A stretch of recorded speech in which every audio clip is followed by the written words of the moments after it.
Hi, Kim here at City Oasis in Northern California. Today I want to share with you a garden tour, my June garden tour, and show you all what's growing in my veggie garden. I got kind of a late start, but I'm happy with how it's going. And am I covering everything in the garden, let alone in my orchards? No, that would take forever, and I'm trying to keep this one short, relatively speaking. So early this morning, when I admit the sun was much hotter, much brighter, I took a stroll around the garden after I finished my watering and filmed all the fun, interesting things that are going on already in this first week of June.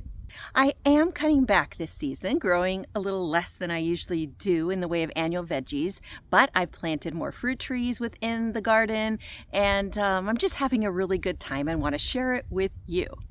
I also want to encourage those of you who haven't gotten started with your garden yet, who feel like it's too late. No, it's not. I'm still direct sowing and there's still plenty of time.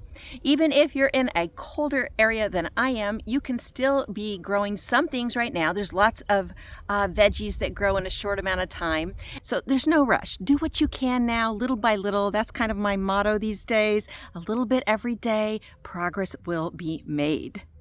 Now, the other thing I want to mention before we get right into the garden tour is that in a recent community post I made, I shared that I have adopted 2 new farm animals, and I said I'd be sharing them with you on my next video, which is this one. So at the end of today's tour, I'm going to take you out into the South Olive Orchard and introduce you to our new farm additions, Vanilla Bean and Butterscotch.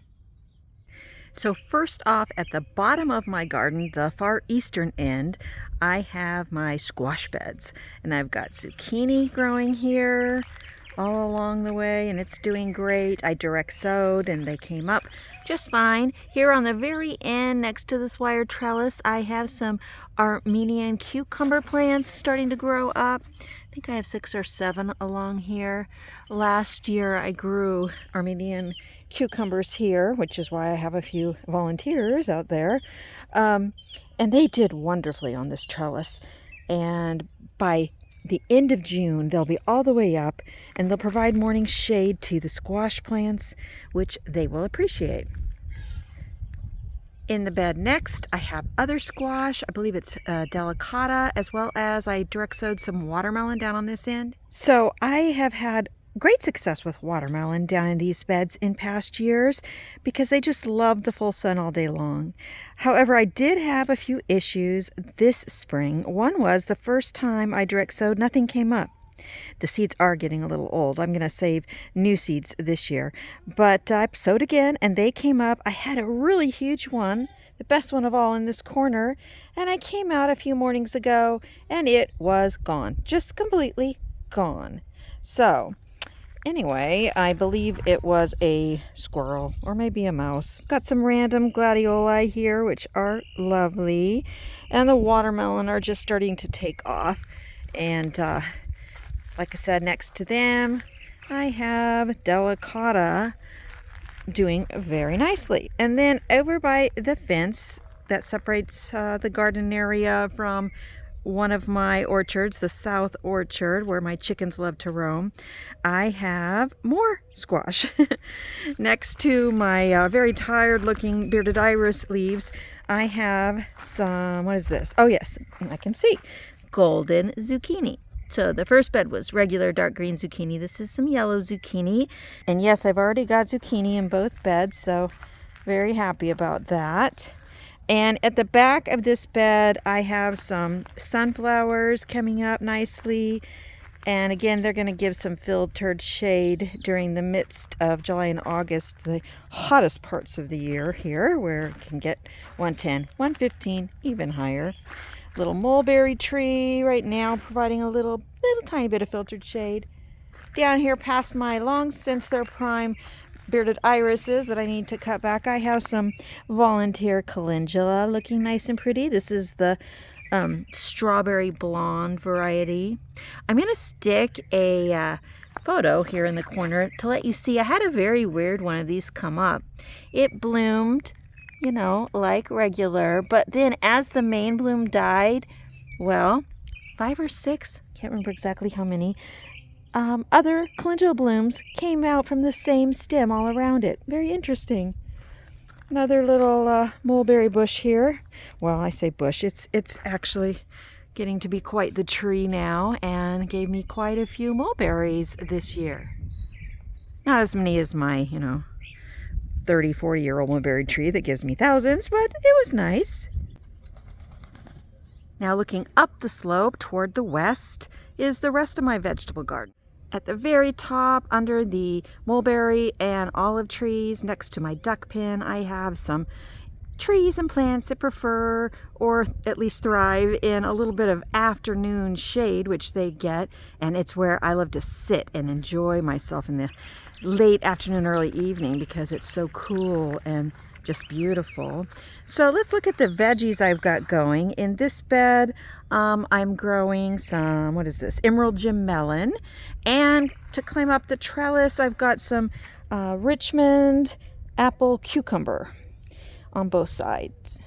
Now in the middle, you can see totally overgrown walking onions, and actually these are all over my entire garden, even my entire property. I need to come in and just pop off the tops of these and plant them. Where'd the other one go? And plant them. The thing is, I have so many hundreds, if not thousands now with all these babies of walking onions that I tend to procrastinate and put this off. But yeah, I'll break off all the babies and I will cut back all these stems, and then I'll have lush new young tender green onion growth that we can use. Of course, I can always dig up the actual onion bulb.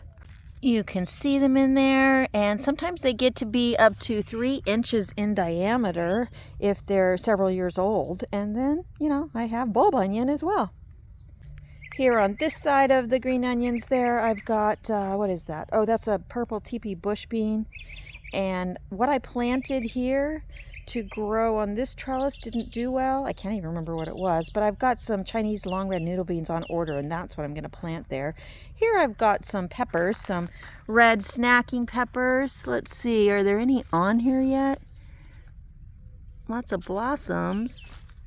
There's one, and I think I see a few more.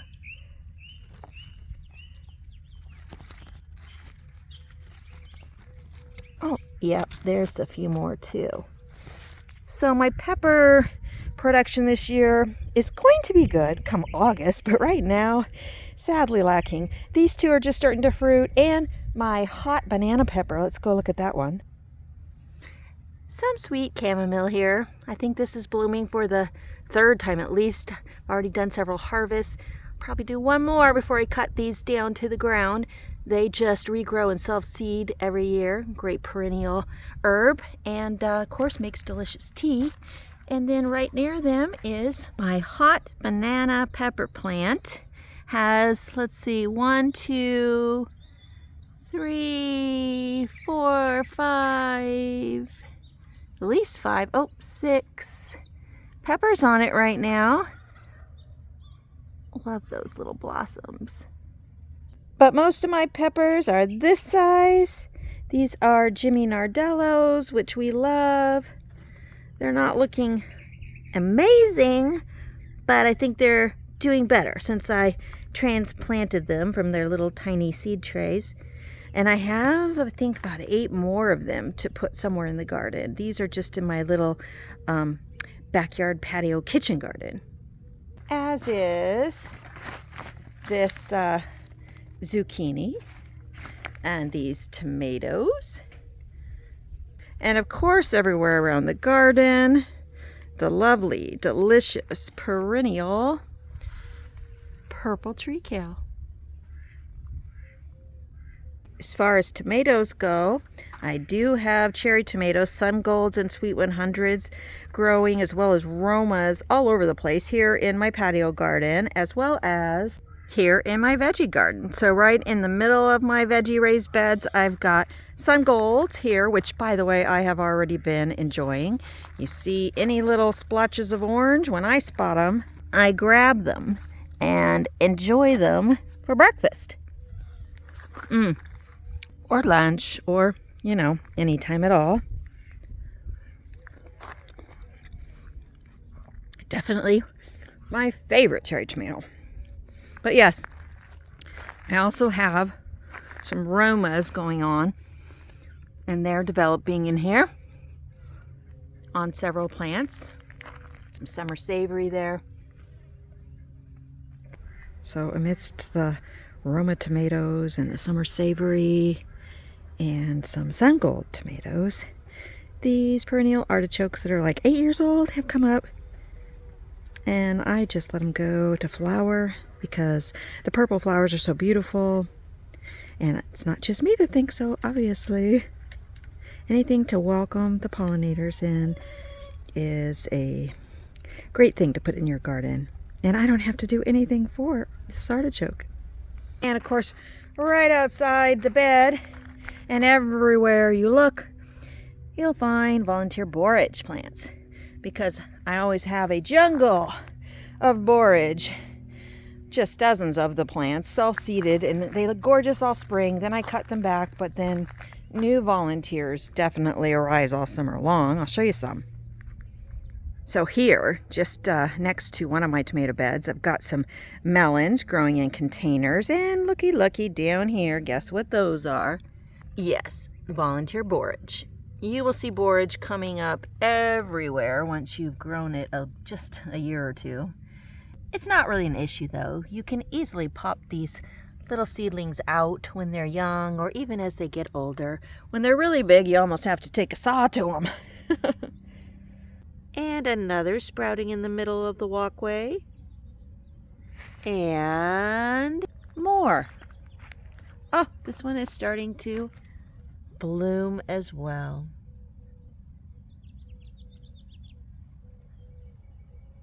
But yes, the tomatoes are looking lovely, blossoming like crazy. And I have volunteer tomatillos.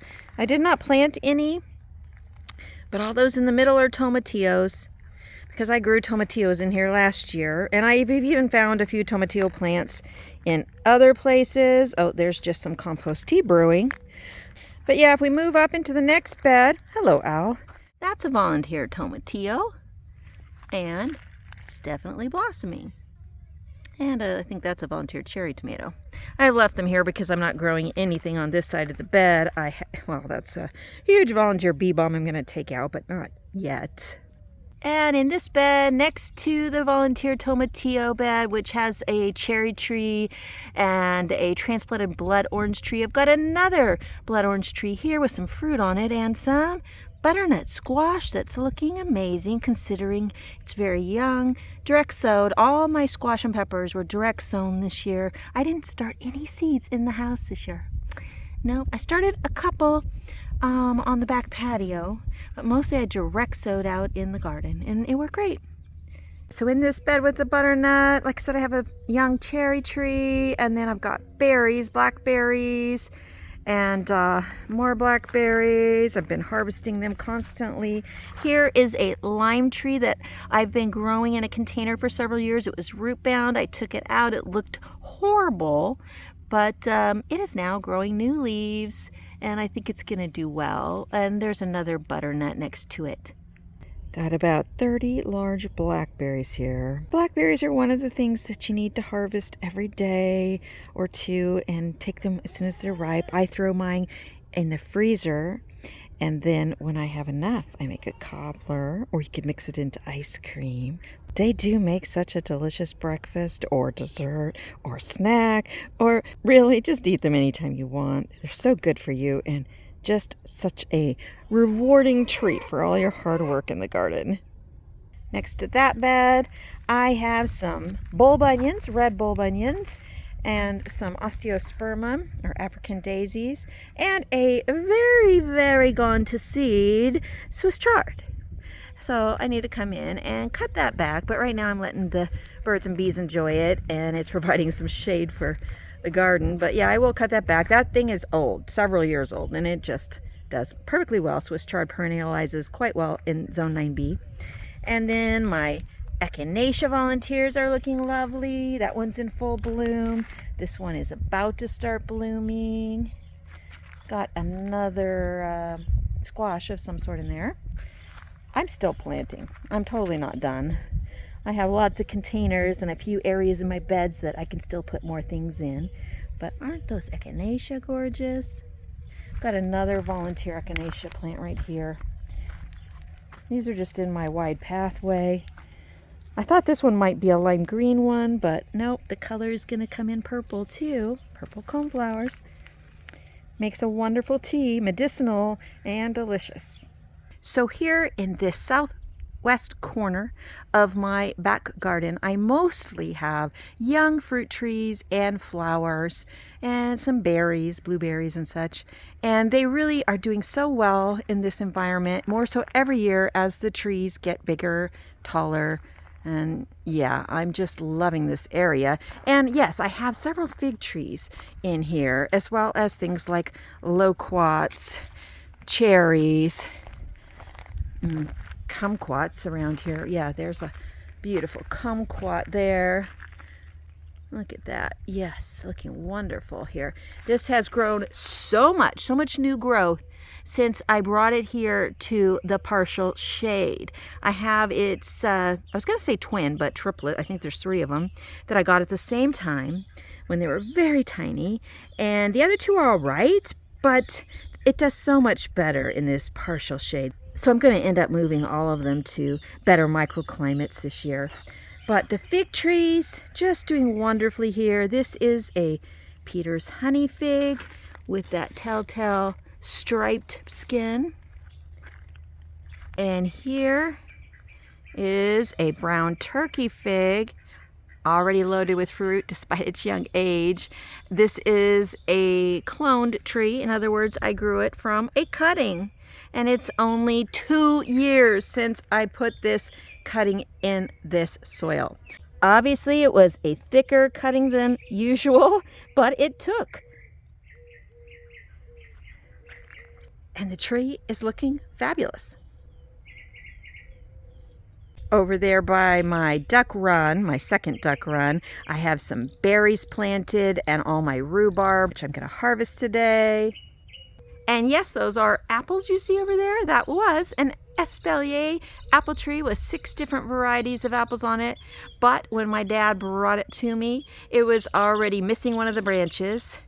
And I thought, I don't know about this tree. It's got some trunk damage. I don't know if it's going to survive, but it is surviving. And the 5 branches that are left, I think 4 of them have fruit on them this year.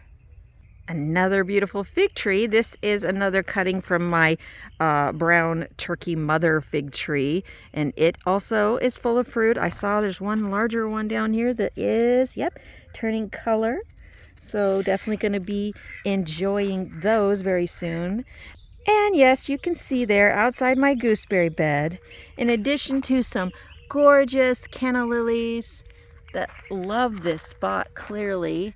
And I'm looking forward to them blooming soon. But look at those leaves. I mean, just lovely, right? But yeah, lots and lots clearly of green onions I need to harvest and then cut back so they can grow tender young green shoots for us to enjoy. But in here, yes, I have raspberries and gooseberries too, some new ones. But that's a video for another day. I just wanted to show you some of these beautiful fig trees back here. These beautiful flowers, purple salvia. What else?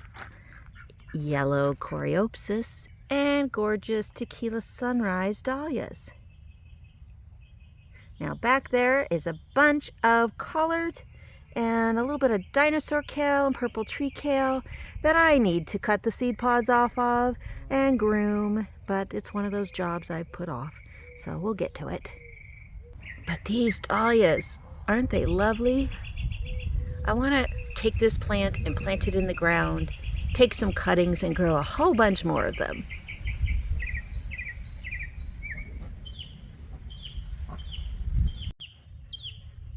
Here in one of my herb beds, I've got some red sorrel, some multicolor sage, some basil, a volunteer, not sure what that is yet, and some more red sorrel, a whole lot of tricolor sage here, some green sorrel, which is the chicken's favorite treat.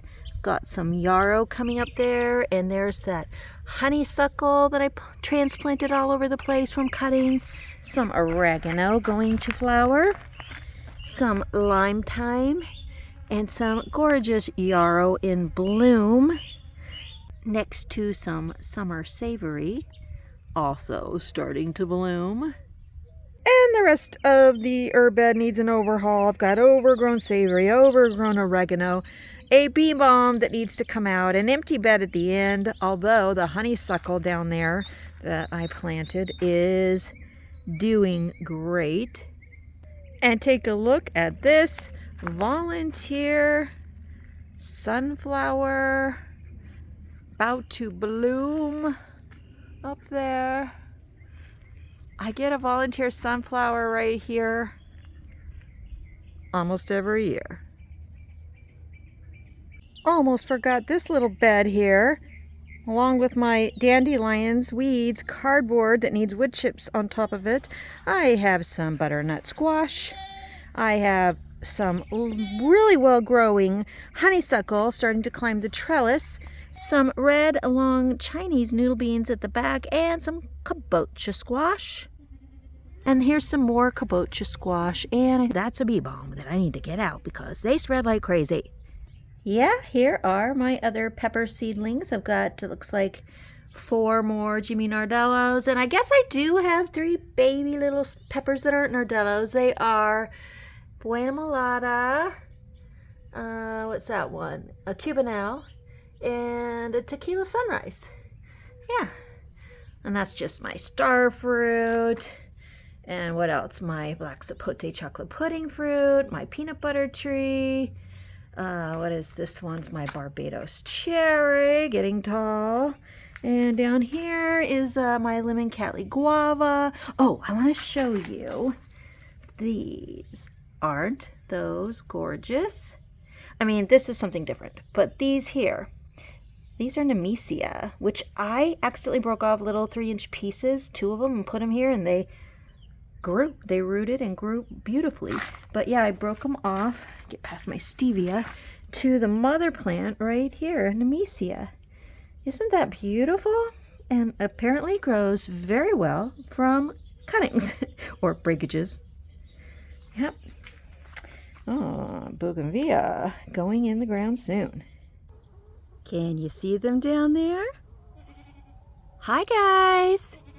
Hello. Butterscotch. Vanilla bean. Come here. All right. What are you two doing? You're so cute. Oh, you're gonna hop in there?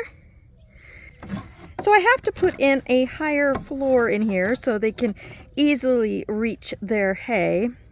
Although they'll just hop in anyway. That's what goats do. So these two are twins. Hello there. They were orphaned at birth, so they were bottle fed. So they're very tame and friendly. They are Boer goats. My dad raises Boer goats. So we've adopted these 2 cutie pies. Yes, we have.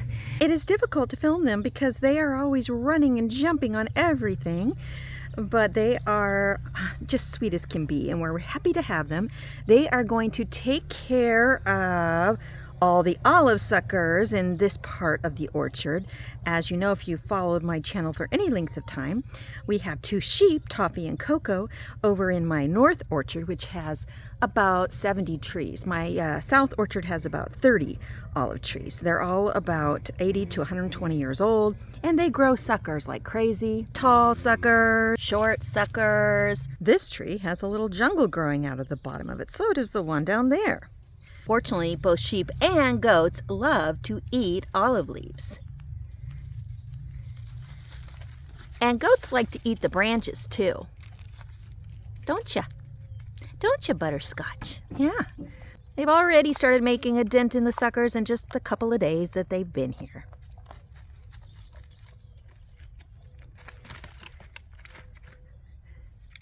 And they can reach pretty high into the trees.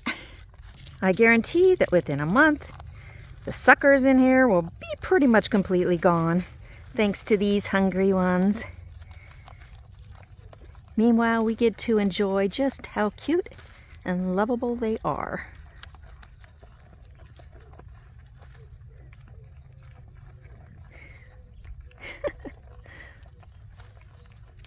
So I hope you enjoyed today's garden tour. I had a lot of fun sharing all this with you. Now, if you want to learn more about Egyptian walking onions, or about kumquat trees, or about, well, fruit trees in general, I'll put links to videos about all that in the description below. And then right here at the end, I will put a few cards up. One will be on a popular video I have about borage, really everything you want to know about borage. So let me know in the comments what is going on in your garden these days. And until next time, happy growing.